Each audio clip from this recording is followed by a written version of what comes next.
Hi and welcome to this live stream. Let me know if you can see my screen, but I think it works out quite well. So let's start the live stream and go through the first charts. Like always, we start to look at the market. We zoom on the chart a little here to make it visible a little better. That we went up with the Bitcoin price. We went up to around 112,000. Now today we came down just a little. At the moment, the is around 110,800, as you can see here. We are still following quite well the M2 money supply, as we have talked in some of the other videos. So if I lay them over here, if I move them together a little more, you see that M2 is actually a little ahead of the Bitcoin price. So in the moment, my M2 is delayed. Let's have a look, 83 days. This means that the M2 is happening before. So the money printing and everything else is happening before. And after this, you will have the Bitcoin price going up, and it's tracking quite well. If we look at the M2 levels where it's going to, we have to make it smaller again to make sure we can see where the M2 is going to, even a little smaller here. And we see M2 goals at the moment is predicted to bring a Bitcoin price of about 140 to 150. So this is the Bitcoin price. Also, if you check the RSI levels on a daily time frame are still quite fine. If you look at some assets, let's sort some other assets. What we have virtual going quite strong here. SUI DEX is coming back. We talk about this because the SUI DEX has been hacked. I have some news for you later on. Also, Solana is doing quite well, but let's head over to Coin Market Cap and have a look what is going on. So if we sort it for 24 hours here, we can see we have WorldCoin going up 22% in the last 24 hours. So WorldCoin is the project which is connected to the ChatGPT founder, and we have Hyperliquid, which is shooting up quite well. We have Injective, so a little gaming stuff is coming back. We have Zcash coming back. We have Jupiter doing quite well. What else we have? We have Pepe. So it seems we have the meme coins coming back. Aptos also. We have Tia, EOS, Dog with Hat, and so on. So loads of stuff happening. What are the coins that didn't perform that well? So what are these coins? Let's have a look what's going on here. We have Whalrus dropping quite a little. I guess this is connected to the SUI hack.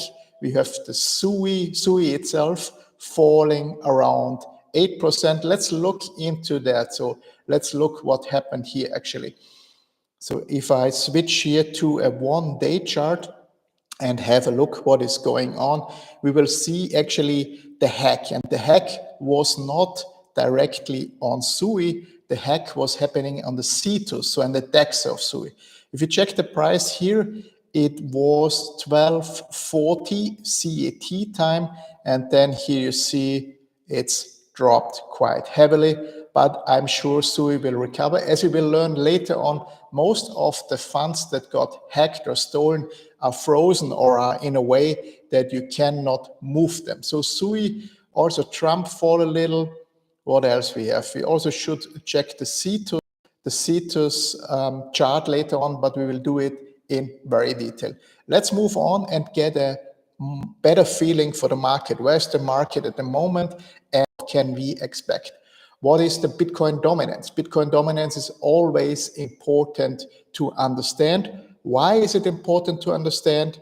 Because it is an indicator. So if Bitcoin dominance drops, then it's very likely that altcoin season is picking up. Let me just check if the live stream is still running. Let's have a look if the live stream is running. Yes, it is still running.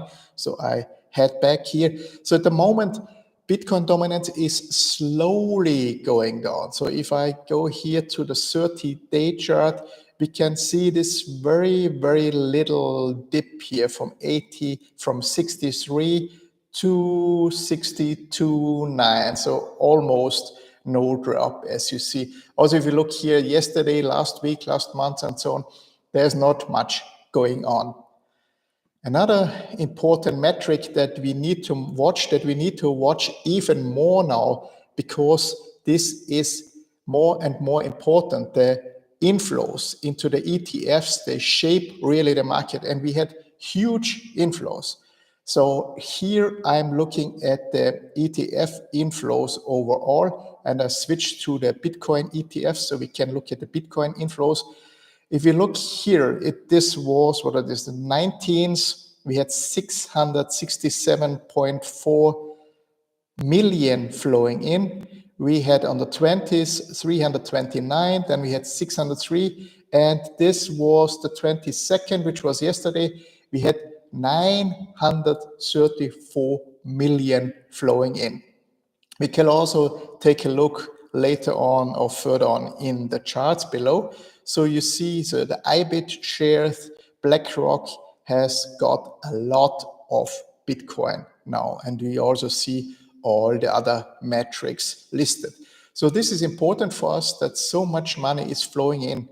That gives us a very good background, a very stable background. More and more investors will come into the area. Then we have the ETFs. What is going on with the ETFs for Ethereum? Ethereum is also doing quite well, as you see. Over the last month, I would say it didn't perform very well. If I switch here to a yearly chart, I'm not sure why they made it all blue and not red and green now, but these bars that go below the line are actually all taking out money. So on this day, they took out 335 million. So all outflows here. Then we have little inflows, and this was again on the 19th. It's an inflow. Let's make it that we can see the latest date. So yesterday also in Ethereum, we had 101 million flowing in. So everything fine, everything on track. This looks very nice. I'm always looking at the fear and greed index on another website, which is called cryptorank.io. Why is that? Because they have the clearer graph here, and you can also overlay assets. You cannot just overlay Bitcoin, you can overlay other assets as well. At the moment, this is crawling quite high, so you should get cautious already. It is over 75. So my index or my levels I'm looking at are here around 25. If you see, if you watch here, it went down to 11, 18, but it's quite a good level if it goes down to 25 to buy, and if it goes over 75, you have to be careful.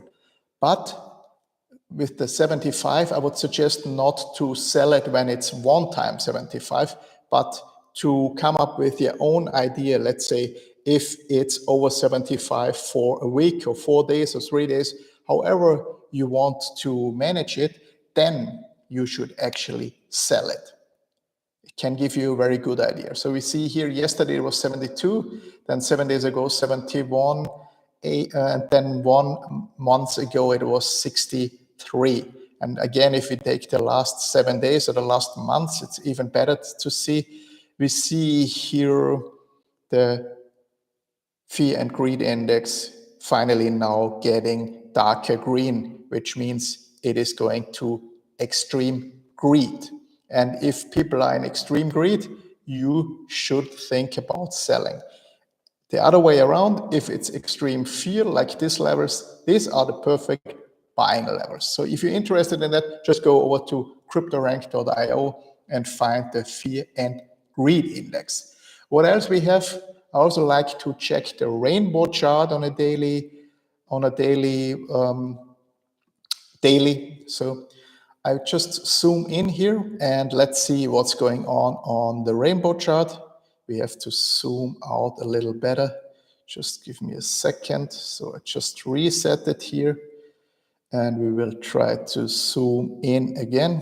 Here's the zoom button. So Let's zoom in this period here. Yeah, that's a good period to zoom in. You see the last cycles here, it always went at least to this orange line. Here it even went to the red line. Again here, it touched the red line. So in the cycle that we are now, you see we are still in this green area. So it would be actually the area that we had here, or the area that we had here. And what happened after that? It went here from the green area, for example, from 3,641 to 24,000, around 24,000. And now at the moment, if we check out, if we zoom out a little more again, it's not really zooming out, so let's reset it here. I just make another zoom level to look at the latest market cycle. So if it would say we are now here, but if we would go up to the red line, to the red area, you see we are at 350. If we go to the orange, like we have done all the time, we are at 259. And if we just reach the yellow line, the yellow area, we go up to around 190. Just if we stay here in the green area, we also can go to 150. You see, it will take a little time to go there, right? The more I move to the right, the more the price moves up. I think this is also an important or a good indicator, a good metric for you to understand what is going on. Then I always like to check the RSI levels on a bigger view. I use the coin glass chart for that. And we need to make sure to be on the right time frame. What I mean by that is, if you're a very short-term trader, you can use the 4 hours. And you see, for example, I think this is Whale Ross now, which dropped. This is Cetus. Like I told you in some of the other videos, you need to be careful. Now, Cetus has been hacked. I'm sure, as we will learn later on, this is not a big of the deal. But if it would be a severe hack where they can't recover it, it would not be a good idea to buy it here if it drops even further in the oversold area. If you're a long-term investor, take care to check the longer-term charts.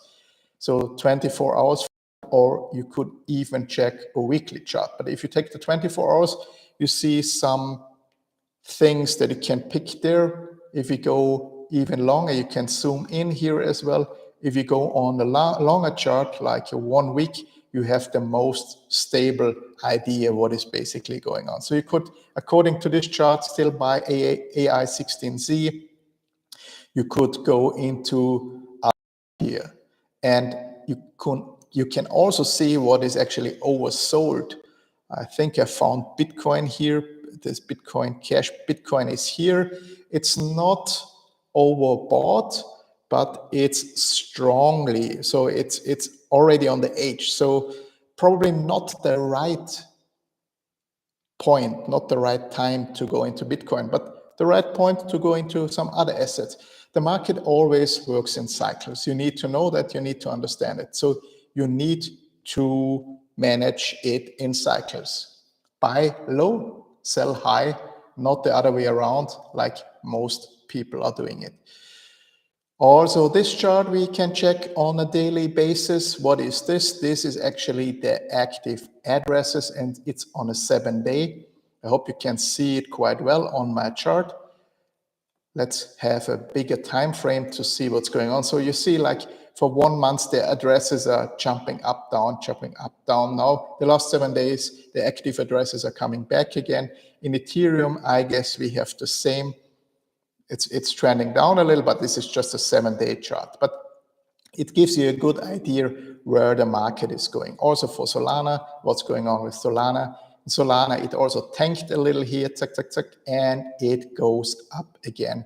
With rising prices, interest is coming back, people are going up. We need to check the stablecoin market caps. Why is this important? The more stablecoins we have, the more money will flow into our industry. So what happened here over the last day? Let's see and load the chart. We have seen a very nice uptick of the market cap again, going up here to 152 billion. And this is USDT. We also need to check USDC. Let me refresh the chart to make sure we have the latest data. On the price level, we will not see anything. Of course, on a daily chart, it went down a little. On a weekly chart, you see the uptrends. Also on the monthly chart, you see for USDC always cashing out, coming in, but on a long-term trend, it's going definitely up. It's even much more for USDT. This is much more a coin where it's not so much outflow. You see the trend is much more up. What is the next chart we're looking at? We're looking at the funding rates. Also in this case, let's make sure we are looking at the latest data. So I will just refresh it for you. And then we are looking at the funding rates again. Where did it go? Let's see if we can find the chart again. Bear with me. So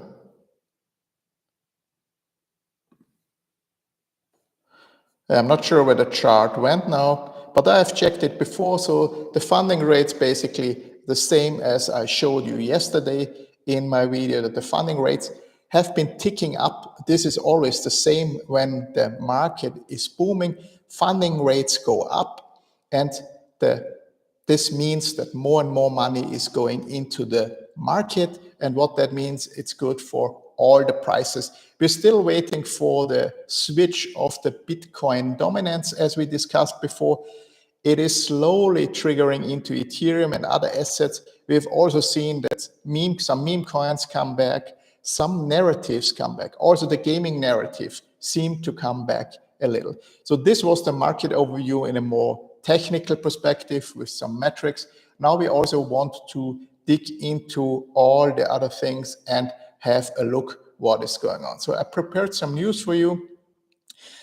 We have a lot of news going on. Let's see what we have. The most important thing I think we should discuss is Cetus hack. So the Cetus hack was a hack done on the SUI decentralized exchange. As you know, probably if you are a little in SUI or a little in the ecosystem, this is the biggest DEX, so the decentralized exchange for SUI. And what happened here? So 17 hours ago, they announced that 223 million have been hacked. And they also announced here, you see 162 million of the funds are successful paused. So they found a way to basically freeze the assets. So it's not that much money. So 223 million have been stolen, or they tried to steal it, but they could freeze 162 million. So not too much happened. For a big protocol like this, probably not that much of an issue. We can also see here below what they have done actually to prevent it or to get it back. So they have reached out to the SUI team, of course, because they are using their infrastructure. They are trying to find the root cause, and they have found the root cause and fixed it. They rolled out some patches. They gave the patches to their builders to implement it as fast as possible. They have also reached out to anti-crime organizations to help them to track down the hacker, and they have reached out to law enforcement to even escalate the situation. If we go back again to the chart, we can just go here to CoinMarketCap and look for Cetus, and look what happened. So if we go to a daily chart, we see here is when it happened, and it fell down quite a little, quite a while here. So it's quite a drop, but on a broader chart, so if we go to the Cetus chart here, it's not that big of a drop. So of course it's quite a big candle that dropped here, but if we check down here, in this later weeks, in some weeks ago, it was still at 0.07793, and then we had quite a good run here, as you see. It went even up now. It broke actually quite a good level before the hack. So it's 0.25763. It went up, and then the hack happened. and it fell down to 0.14, but now it's slowly starting to recover again. I guess because it's not that much money that flow out, or they could actually block a lot of the outflows. Investors are getting confident again. Probably some people like the project very much. They bought in low and then they went up with all it again. So I wouldn't see it too critical. I think we can manage it. So this was the CITES update. The next thing is we have some news from the Senate, from Loomis. So let's have a listen to the sound or not.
So it's clearly going into the direction where they want to promote and get through the Stablecoin Act.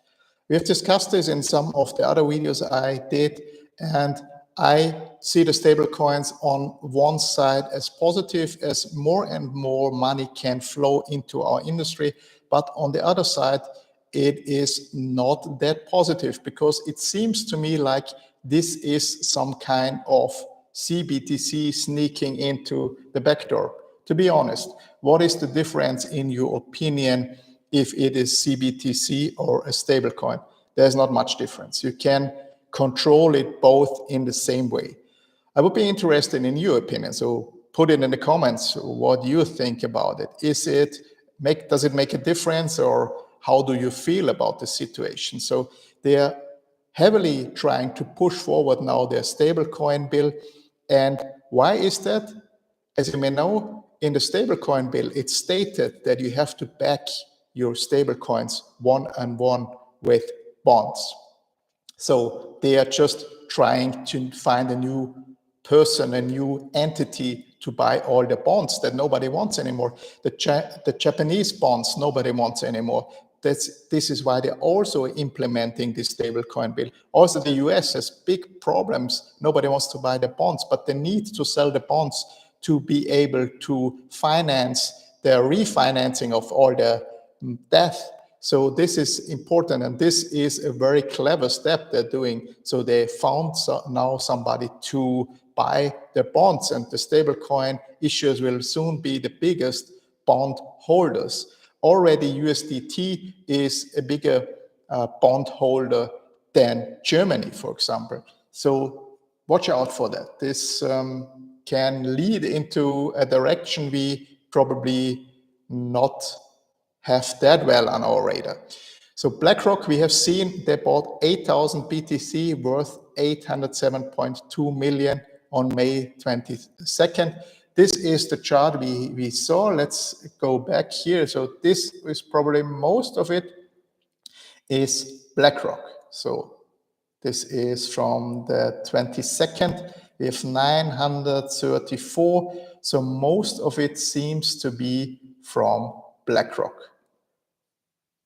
This is very positive, and BlackRock and most of these finance guys, finance companies are just slowly starting to ramp on clients, and we will see an explosion in that.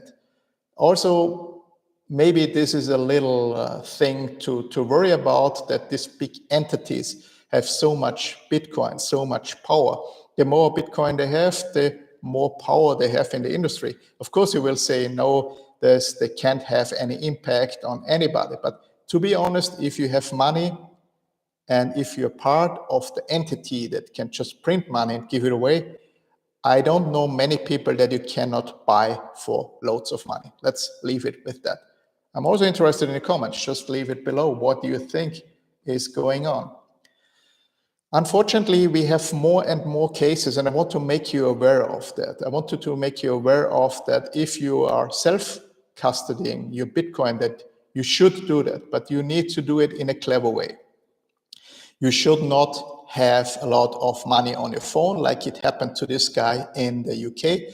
They ordered an Uber, but then they sent some fake Uber, and then I think they gave him some water to drink that was somehow having some substances inside that made this guy some unconscious or something. Then they used his phone and used his face actually to go into the wallets using Face ID, and then they sent 123,000 out, 123,000 to their wallet. So it's basically an attack, and we have seen a lot of these attacks, but these attacks can just happen if you are in control.